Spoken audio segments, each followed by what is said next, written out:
नमस्कार दोस्तों। गाज़ियाबाद के इंदिरापुरम से एक दुखद घटना सामने आई है जो कि हैरान करने वाली नहीं है। 9th फ्लोर पर आग लगने की वजह से काफ़ी जान-माल का नुकसान हुआ। हालांकि किसी के भी हताहत होने की खबर नहीं है। 9th फ्लोर पर लगी आग 14th फ्लोर तक पहुंच गई, यानी कि आसपास के 6-7 अपार्टमेंट्स को उसने चपेटे में लिया। ये लगभग हर साल का एक ट्रेंड हो गया है। जैसे ही गर्मियाँ शुरू होती हैं, लोग एसी यूटिलाइज़ करना शुरू करते हैं। कनेक्शन का इशू हो सकता है, शॉर्ट सर्किटिंग का इशू हो सकता है। जितने किलोवाट का कनेक्शन लिया है उतने पर ऑपरेट नहीं कर रहे हैं, उससे ज़्यादा कंज्यूम कर रहे हैं, ये भी हो सकता है। और हमारी अथॉरिटीज़ भी इस तरीके से कैपेबल नहीं हैं इन आग को सही समय पर बुझाने के लिए। हमने इस तरीके की वीडियोस बहुत देखे हैं। इनफैक्ट इस केस में भी जहाँ पर सोसाइटी के रेजिडेंट्स कोशिश कर रहे हैं, वहाँ पर अपने जान को रिस्क में लगाकर कोशिश कर रहे हैं इनफैक्ट आग को बुझाने की। और जब फायर ब्रिगेड की व्हीकल्स आ रही हैं वो 9th to 12th फ्लोर पर ऑपरेट ही नहीं कर पा रही हैं। इसमें सिर्फ अथॉरिटीज़ की गड़बड़ी नहीं है, यहाँ पर जो रेजिडेंट्स हैं या इंडिविजुअल सोसाइटी मेंबर्स हैं उनकी तरफ से भी अनदेखी हुई है। और मैं ज़्यादातर फोकस करूँगा यहाँ पर मेंबर्स की, क्योंकि कोई भी चेंज इंडिविजुअल लेवल पर ही शुरू होता है। फायर डिपार्टमेंट का काम ऑन पेपर सिर्फ एनओसी देना नहीं होता है। हालांकि हम सभी जानते होंगे कि एक फायर डिपार्टमेंट से एनओसी ओसी के लिए बहुत ज़रूरी होता है। इनफैक्ट फायर इंस्पेक्टर का काम ये भी है कि वो समय समय पर सोसाइटीज़ पर जाए और फायर इक्विपमेंट्स, चाहे स्प्रिंकलर्स हों, डिटेक्टर्स हों, अलार्म सिस्टम्स हों, या जो फायर फाइटिंग सिस्टम लगा है वो प्रॉपरली ऑपरेट कर रहा है या नहीं कर रहा, उसे इंस्पेक्ट करे। बट आज के केस में हमारा फायर डिपार्टमेंट खुद ही इक्विप्ड नहीं है। अगर 150 मीटर ऊंची इमारत को सेंक्शन दिया जा रहा है तो क्या फायर डिपार्टमेंट को अपग्रेड किया गया है कि अगर 100 मीटर से ऊपर आग लगती है तो फायर डिपार्टमेंट्स उसे बुझा पाए। यहाँ पर हम 9th फ्लोर पर नहीं पहुँच पा रहे हैं, राइट। लगभग 9-27-30 मीटर के आसपास का हम हाइट सोच सकते हैं, इतना नहीं पहुँच पा रहे हैं हम। 150 मीटर कैसे पहुँचेंगे? और अथॉरिटीज़ कहीं ना कहीं इसे अप्रूव करती जाती हैं। बट हम आज इन सब पर बहुत ज़्यादा बात नहीं करेंगे।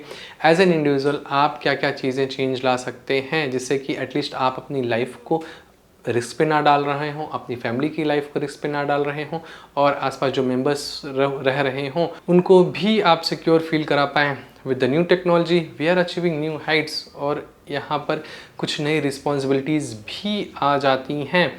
We can not always be dependent on authorities to do our job, right. Individual level पर हमें ये चेक करना है कि जो फायर डिटेक्टर्स हैं वो ठीक से काम कर रहे हैं या नहीं।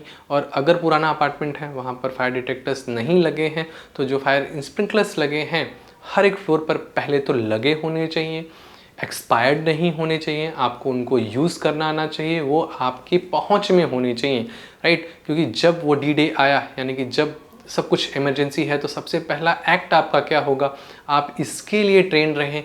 The most important thing is कि हम अपने खुद को और अपने फैमिली को, बच्चों को एजुकेट ही नहीं करते इन चीज़ों के लिए कि अगर ऐसा कुछ हो जाए तो हमारा फर्स्ट कोर्स ऑफ एक्शन क्या होगा। हम दरवाज़ा खोलने के बाद सबसे पहला चीज़ क्या करेंगे, या इनफैक्ट हम दरवाज़ा खोलेंगे भी या नहीं खोलेंगे। ऐसा तो नहीं है कि हम सिर्फ घबरा ही जाएं और कोई एक्शन ही ना ले पाएँ और वो आग फैल जाए। तो हम फायर अलार्म सिस्टम पर कुछ नहीं कर सकते, ये एक सोसाइटी लेवल वाली चीज़ है। आप अपने आरडब्ल्यू को प्रेशराइज़ कर सकते हैं इन चीज़ों को बार बार चेक में रखने की। और फायर फाइटिंग व्हीकल्स जो हैं वो ईज़िली आपके टावर तक आ सकती हैं या नहीं आ सकती, इस पर बात करनी चाहिए। और अगर कोई बीच में हर्डल्स हैं तो उसे कैसे रिमूव किया जा सकता है और एक पैसेज बनाया जाए कि बड़ी गाड़ियाँ ईज़िली आ पाएँ। और फायर डिपार्टमेंट को भी एक चेक एज एन इंडिविजुअल हम दे सकते हैं, एंड इनफैक्ट सोसाइटी लेवल पर भी दे सकते हैं कि अगर इस अपार्टमेंट से कोई कॉल आ रहा है तो सिर्फ स्क्रीन के साथ फायर फाइटर्स भेजे जाएं। हमने कई बारी ऑफिस बिल्डिंग्स में इस तरीके के ड्रिल्स होते हुए देखे हैं जहां पर लोगों को सिखाया जाता है कि इमरजेंसी केसेस में आप एक्ट कैसे करेंगे। मैंने आज तक किसी भी रेजिडेंशियल सोसाइटीज़ में ऐसा होते हुए नहीं देखा। हालांकि ऑफिस स्पेसेस में अगर आग लगती है तो वहाँ पर इतना कॉम्पैक्ट स्पेस नहीं है, कंपैरेटिवली खुला हुआ होता है, चौड़ी चौड़ी स्टेयरकेसेस होती हैं, आप वहाँ पे इजीली इवैक्यूएट हो सकते हैं।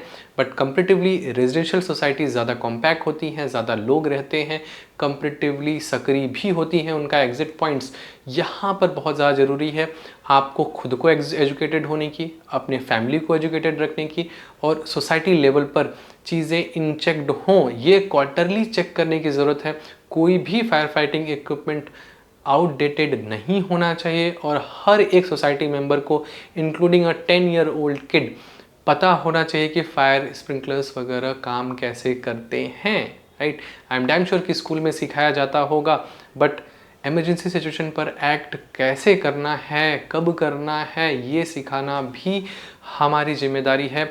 हर साल जब ये गर्मियाँ आती हैं, हम ये न्यूज़ द्वारका में पहली बार सुनते थे, इस बार गाज़ियाबाद से आई हैं, दिल्ली से बहुत नॉर्मल ऐसे केसेस आते रहना, जहाँ पर एक घर दूसरे घर से एटलीस्ट 10 फीट की दूरी पर है, वहाँ पर चांसेस बचने के बहुत इजी होते हैं। और हम कहीं ना कहीं उसी माइंडसेट को लेकर के यहाँ पर भी कैरी फॉरवर्ड हो रखे हैं, जहाँ पर अपार्टमेंट्स कॉम्पैक्ट हैं, जहाँ पर वॉल से वॉल टच हो रही है, फायर का फैलना बहुत इजी है, और ऐसे केस में हमें अपने आप को अपडेट करना बहुत ज़रूरी है।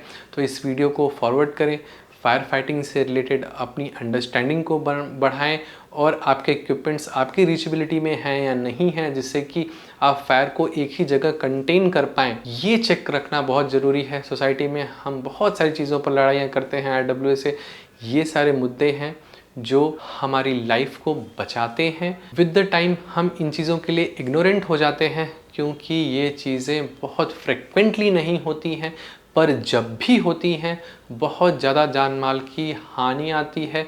कई केसेस में, बहुत अच्छी बात है कि इस केस में किसी के हताहत होने की खबर नहीं आई है, बट कई केसेस में डेथ्स भी होती हैं। पिछली साल द्वारका का ही ये केस है। अगर हम अपने आप को एजुकेट नहीं करेंगे, ये चेंज अगर हम इंडिविजुअल लेवल पर नहीं करेंगे, with the time authorities will force us to do it. पर क्या हम इस रिस्क को लेने के लिए तैयार हैं? इट्स लाइक कि अगर आप सीट बेल्ट लगा रहे हैं तो आप अपनी सेफ्टी के लिए लगा रहे हैं, ना कि पुलिस की चालान से बचने के लिए। अब अगर आप हेलमेट पहन रहे हैं या कोई भी रूल फॉलो कर रहे हैं जो आपको सेफ़ रखता हो, आप अगर इसलिए फॉलो कर रहे हैं क्योंकि आप सेफ़ हैं, ना कि पुलिस के बचने के लिए फॉलो कर रहे हैं, तो आप सही डायरेक्शन में हैं। तो हम ये वेट नहीं कर सकते कि अथॉरिटीज़ कल को इम्पोज करेंगी या अथॉरिटीज़ ही सब कुछ करेंगी। कई बार ये अथॉरिटीज़ हमारे भरोसे ही बैठी होती है और हम अथॉरिटी के भरोसे बैठे हैं। सरकार से बहुत ज़्यादा उम्मीद करना सही नहीं है।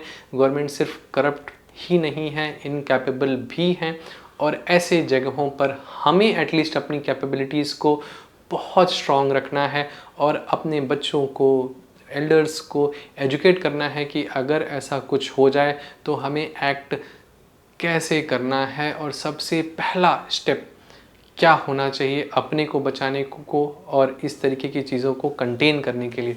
एंड मोस्ट इम्पॉर्टेंट, अगर आप ऐसे किसी अपार्टमेंट पे रहते हैं तो होम इंश्योरेंस लेना ना भूलें, क्योंकि अगर इस तरीके की कोई चीज़ होती है तो इमोशनल लॉसेस के साथ फिनेंशियल लॉसेस भी होते हैं, और होम इंश्योरेंस ऐसे केस में बहुत कारगर साबित होता है, एटलीस्ट आपको फिनेंशियल लॉसेस से बचाता है। तो आशा करता हूँ कि इस वीडियो के माध्यम से आपको मैं एजुकेट कर पाया हूँ, और इस वीडियो को अपने सोसाइटी ग्रुप्स में डालें, सबके साथ शेयर करें और एक मुहिम छेड़ें कि हम अपनी अपार्टमेंट्स को फायर फाइटर इक्विप्ड बनाएंगे। स्पेशली अगर आप हाईली डेंस्ड सोसाइटीज़ में रहते हैं, सारी नोएडा की, ग्रेटर नोएडा की, इनफैक्ट पुणे वगैरह, मुंबई वगैरह में, यहाँ पर गुड़गांव की अगर बात की जाए तो अफोर्डेबल हाउसिंग, दीनदयाल जन आवास योजना, ये सारे अपार्टमेंट्स हाईली रिस्की जोन्स में आते हैं। और चूंकि ये मिडिल क्लास और लोअर मिडिल क्लास को टारगेट करते हैं, तो इन कामों के लिए एक्सपर्ट टीम भी नहीं होती है मेंटेनेंस की तरफ से। तो इस वीडियो को अपने सोसाइटी ग्रुप्स में डालें, फैमिली ग्रुप्स में डालें, इनफैक्ट आज से ही एजुकेट करना शुरू करें अपने बच्चों को कि कैसे हमें एक्ट करना है। हर साल इसी तरीके का न्यूज़ सुनना ठीक नहीं है। मिलते हैं अगले वीडियोज़ में।